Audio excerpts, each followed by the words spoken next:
जय श्री राधे राधे राधे। जय श्री राधे। श्रीमद्भागवत महापुराण अथ चतुर्थ स्कंद अथ द्वाविशो अध्याय। महाराज पृथु को सनकादिकों का उपदेश। श्री मैत्री जी कहते हैं, जिस समय प्रयाजन पराक्रमी पृथु की इस प्रकार प्रार्थना कर रहे थे, उसी समय वहाँ सूर्य के समान तेजस्वी 4 मुनीश्वर आए। राजा और उनके अनुचरों ने देखा तथा पहचान लिया कि वे सिद्धेश्वर अपनी दिव्य कांति से संपूर्ण लोगों को पाप निवृत्त करते हुए आकाश से उतरकर आ रहे हैं। राजा के प्राण सनकादिकों का दर्शन करते ही जैसे विषय जीव विषयों की ओर दौड़ता है, उसी इनकी ओर चल पड़े। मानो उन्हें रोकने के लिए ही वे अपने सदस्यों और अनुयायियों के साथ एकाएक उठकर खड़े हो गए। जब वे मुनिगण आर्घ्य स्वीकार कर आसन पर विराज गए, तब शिष्टाग्रहिणी पृथु ने उनके गौरव से प्रभावित हो विनयवश गर्दन झुकाए हुए उनकी विवधवत पूजा की। फिर उनके चरणोदकों को अपने सिर के बालों पर छिड़का। इस प्रकार शिष्टजनोचित आचार का आदर तथा पालन करके उन्होंने यही दिखाया कि सभी सत्पुरुषों को ऐसा व्यवहार करना चाहिए। सनकादि मुनीश्वर भगवान शंकर के भी अग्रज हैं। उस सोने के सिंहासन पर वे ऐसे सुशोभित हुए जैसे अपने स्थानों पर अग्नि देवता। महाराज पृथु ने बड़ी श्रद्धा और संयम के साथ प्रेम पूर्वक उनसे कहा, पृथु जी ने कहा, मंगल मूर्ति मुनीश्वरों, आपके दर्शन तो योगियों को भी दुर्लभ हैं। मुझसे ऐसा क्या पुण्य बना है जिसे स्वतः आपका दर्शन प्राप्त हुआ। जिस पर ब्राह्मण अथवा अनुचरों के सहित श्री शंकर या विष्णु भगवान प्रसन्न हो, उसके लिए ये लोक और परलोक में कौन सी वस्तु दुर्लभ है। इस दृश्य प्रपंच के कारण महत्वादि यद्यप सर्वगत हैं, तो भी वे साक्षी आत्मा को नहीं देख सकते। इसी प्रकार यद्यप आप समस्त लोकों में विचरते रहते हैं, तथा तो भी अनाधिकारी लोग आपको देख नहीं पाते।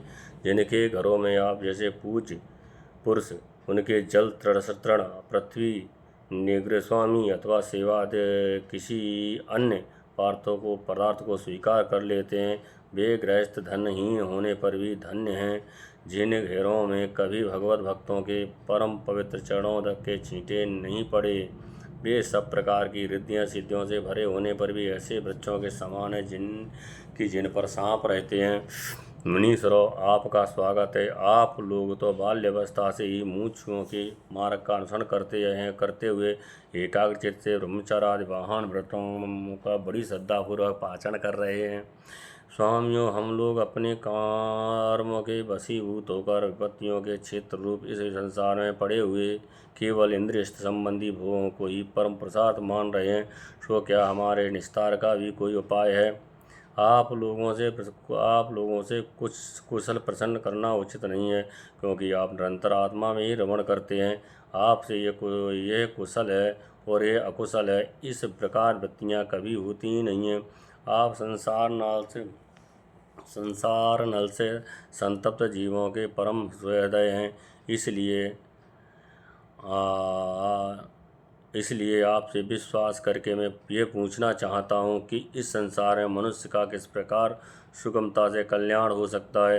ये निश्चय है कि जो आत्मा धीर पुरुषों में आत्मा रूप से प्रकाशित होते हैं और उपासकों के हृदय में अपने स्वरूप को प्रकट करने वाले हैं, वे अजन्मा भगवान नारायण ही अपने भक्तों पर कृपा करने के लिए आप जैसे सिद्ध पुरुषों के रूप में इस पृथ्वी पर विचरा करते हैं। श्री मैत्री जी कहते हैं, राजा पृथु के ये युक्त गंभीर परमित और मधुर वचन सुनकर श्री संत कुमार जी बड़े प्रसन्न हुए और कुछ मुस्कुराते हुए कहने लगे। श्री संत कुमार जी ने कहा, महाराज, आपने सब कुछ जानते हुए भी समस्त प्राणियों के कल्याण की दृष्टि से बड़ी अच्छी बात पूछी है।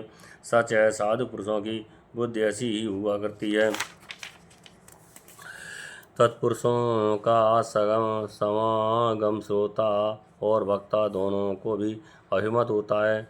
क्योंकि उनके प्रश्नोत्तर सभी का कल्याण करते हैं। राजन, श्री मधुसूदन भगवान के चरण कमलों के गुणानुवाद में अवश्य ही आपकी अविचल प्रीति है। हर किसी को इसका प्राप्त होना बहुत कठिन है, और प्राप्त हो जाने पर यह हृदय के भीतर रहने वाले उस वासना रूप मल को सर्वथा नष्ट कर देती है, जो और किसी उपाय से जल्दी छूटता नहीं। शास्त्र जीवों के कल्याण के लिए भली भांति विचार करने वाले हैं। उनमें आत्मा से भिन्न देहादि के प्रति वैराग्य तथा अपने आत्मा स्वरूप निर्गुण ब्रह्म में सुदृढ़ अनुराग होना, यह ही कल्याण का साधन निश्चित किया गया है।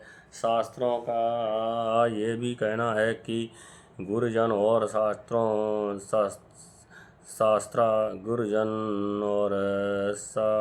शास्त्र की वचनों में विश्वास रखने से, भगवत धर्मों का आचरण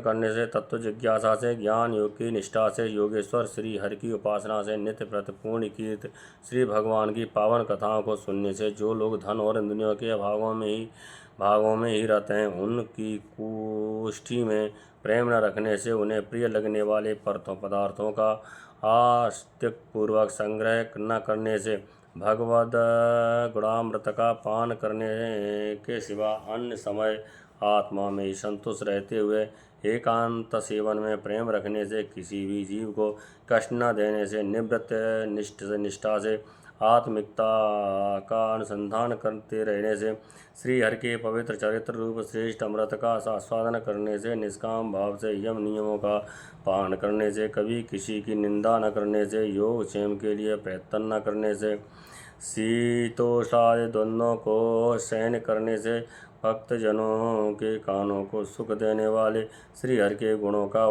बार बार वर्णन करने से, और बढ़ते हुए भक्ति भाव से मनुष्य का कार्य कारण रूप संपूर्ण जड़ प्रपंच से वैराग्य हो जाता है, और आत्मस्वरूप निर्गुण परम ब्रह्म में अनायास ही उसकी प्राप्ति हो जाती है। परब्रह्म में सुदृढ़ प्रतीत हो जाने पर पुरुष सद्गुरु की शरण लेता है। फिर ज्ञान और वैराग्य के प्रबल वेग से कारण वासना शून्य हुए अपने अविद्या 5 प्रकार के क्लेशों से युक्त अहंकार आत्मा का अपने लिंग शरीर को वह उसी प्रकार भस्म कर देता है, जैसे अग्नि लकड़ी से प्रकट होकर फिर उसको जला डालती है। इस प्रकार लिंग देह का नाश हो जाने पर वह उसके कर्त्वादि सभी गुणों से मुक्त हो जाता है। फिर तो जैसे स्वप्नावस्था में तरह तरह के पदार्थ देखने पर भी उससे जगह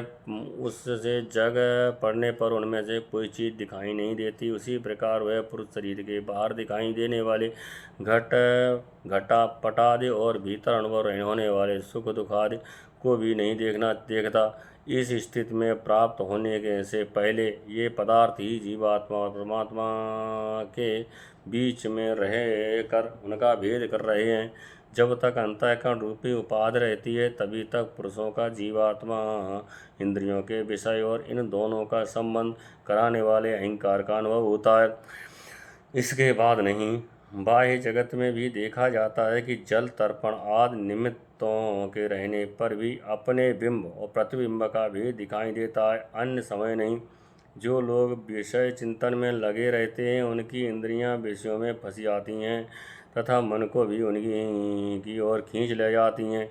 फिर तो जैसे जलाशय के तीर पर उगे हुए कुसाद अपनी जड़ों से उसका जल खींचते रहते हैं, उसी प्रकार वह इंद्रियासक्त मन बुद्धि की विचार शक्ति को क्रमशः हर लेता है। विचार शक्ति के नष्ट हो जाने पर पूर्वापर की स्मृति जाती रहती है, और स्मृति का नाश हो जाने पर ज्ञान नहीं रहता। वो इस ज्ञान के नाश को ही पंडित जन अपने आप अपना नाश करना कहते हैं, जिसके उद्देश्य से अन्य सब पदार्थों में प्रियता का बोध होता है।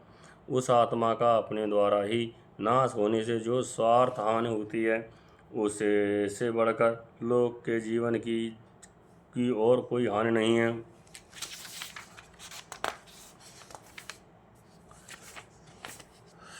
धन और इंद्रियों के विषयों का चिंतन करना मनुष्य के सभी पुरुषार्थों का नाश करने वाला है, क्योंकि इनकी चिंता से वह ज्ञान और विज्ञान से भ्रष्ट होकर वृक्षात स्थावर योनियों में जन्म पाता है। इसलिए जिसे अज्ञान अंधकार से पार करने की इच्छा हो, उस पुरुष को विषयों में आसक्त कभी नहीं करनी चाहिए, क्योंकि यह धर्म, अर्थ, काम और मोक्ष की प्राप्ति में बड़ी बाधक है। इन 4 पुरुषार्थों में सबसे श्रेष्ठ मोक्ष ही पाना जा सकता है, क्योंकि अन्य 3 पुरुषार्थों में सर्वदा काल का भय लगा रहता है। प्रकृति के गुण क्षोभ होने के कारण जितने भी उत्तम और अधम भाव पदार्थ प्रकट हुए हैं, उनमें कुशल से रह सके ऐसा कोई भी नहीं है। काल भगवान उन सभी के कुशलों को कुचलते रहते हैं। अतः राजन, जो भगवान देह, इंद्रियादि, प्राण, अवद्य और अहंकार से आवृत सभी स्थावर जंगम प्राणियों के हृदयों में जीव के नियामक अंतर्यामी परमात्मा स्वरूप से सर्वत्र साक्षात प्रकाशित हो रहा है, उन्हें तुम वह मैं ही हूँ ऐसा जानो।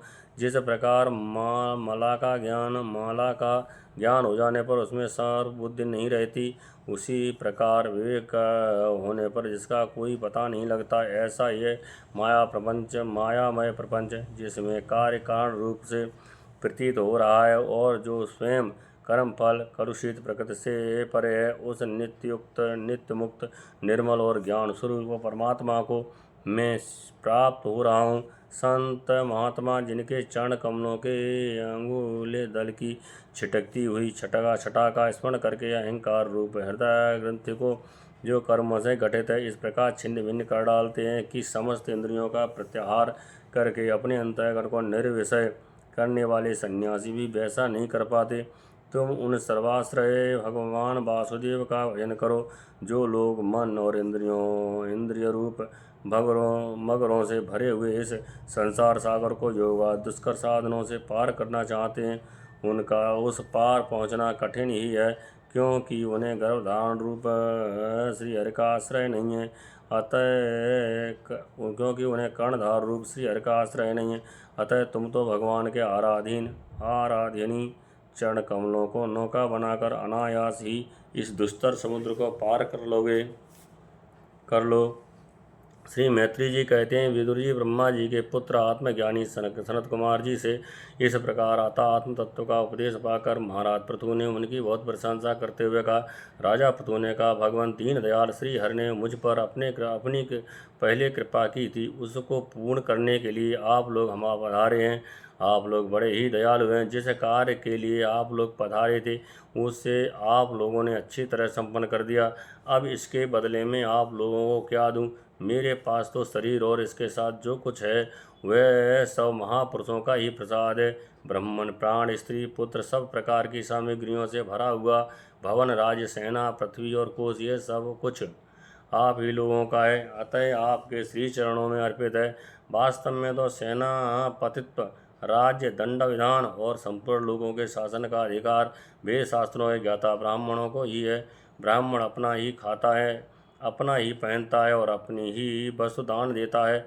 दूसरे क्षत्रिय तो किसी कृपा से अन्न खाने को पाते हैं। आप लोग वेद के पारगामी हैं।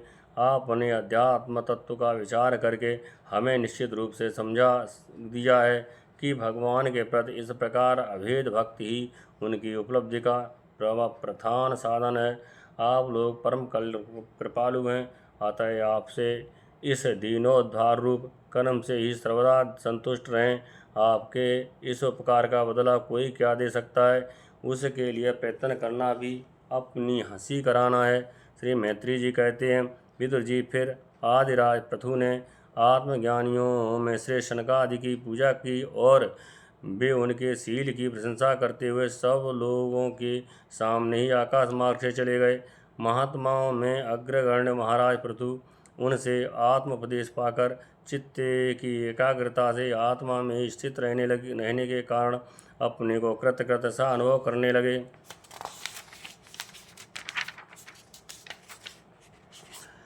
हे वे ब्राह्मण बुद्धि से समय, स्थान, शक्ति, न्याय और धन के अनुसार सभी कर्म करते थे।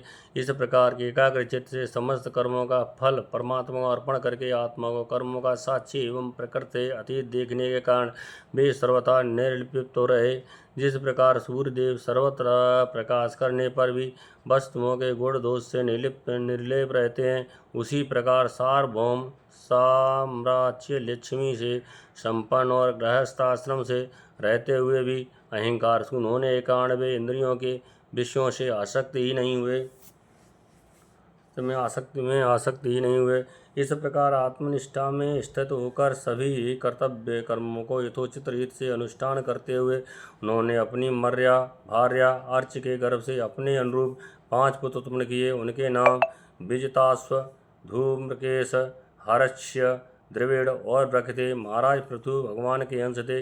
वे समय समय पर जब जब आवश्यकता होता था जगत के प्राणियों की रक्षा के लिए अकेले ही समस्त लोकपालों के गुण धारण कर लिया करते थे। अपने उदार मन प्रिय और हितकर वचन मनोहर मूर्त और सौम्य गुणों के द्वारा प्रजा का रंजन करते रहने से दूसरे चंद्रमा के समान उनका राजा ये नाम सार्थक हुआ। सूर्य इस प्रकार गर्मी में पृथ्वी का जल खींचकर वर्षा काल में उसे पुनः पृथ्वी पर वर्षा देता है तथा अपनी किरणों से सबको ताप पहुंचाता है, उसी प्रकार वे कर रूप से प्रजा का धन लेकर उसे दुष्काल आदि के समय मुक्त हस्त से प्रजा के हित में लगा देते थे तथा सब पर अपना प्रभाव जमाए रखते थे।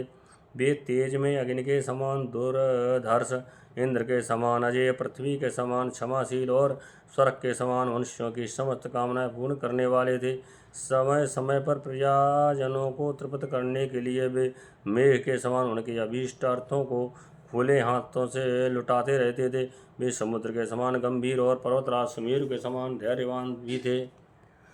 महाराज पृथु दुष्टों के दमन करने में यमराज के समान, आश्चर्यपूर्ण वस्तुओं के संग्रह में हिमालय के समान, कोष की समृद्धि करने में कुबेर के समान और धन को छिपाने में वरुण के समान थे। शारीरिक बल, इंद्रियों की पटुता तथा पराक्रम से सर्वत्र गतिशील वायु के समान और तेज की असहता में भगवान शंकर के समान थे।